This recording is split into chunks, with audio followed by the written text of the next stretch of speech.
आप सब जनला सेवा जोहार संगवारी हो। आज ना हम भुवनेश्वर जाते हैं आदिवासी मेला, तो देख सकता हो अभी मैं बस में बैठे हूँ। आगे में वीडियो में बने रहो। बात खा जल्दी चलो बात खा लो आओ संगवारी हो। अभी ना हम डाबा में पहुँच गए हैं। देख सकते हो बस ले नीचे उतरथन हमारे टीम। हाँ अभी ना भाई देख सकते हो डाबा कितना बड़े है और डाबा के अंदर के जो ग्राउंडर है जो रूम बहुत बड़े है। और देख सकता हो सब्जी में पनीर फोटो जो खाते हैं ना भाई उमन का चिकन भी बनी सा मछली भी है, सब वो आइटम है।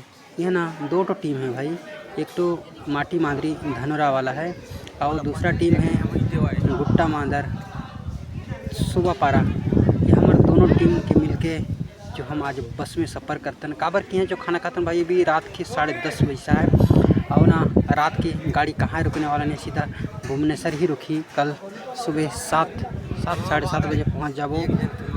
तो फिर ये भी खाना खाने के बाद पूरा बस नहीं रुकेगा कि इच्छी कम खाता है हमारे देख सकते टीम। हाँ पूरा सब कटा बहुत सुंदर तरीके से खाता है भाई। आओ भाई आप मन देख सकता हो सब जन बैठे हैं। और चैनल नया हो चैनल सवारी हो चैनल लाइक सब्सक्राइब जरूर करो। जय शिवा जय जोहार जय बड़े हमारी वीडियो ला शेयर कर दो।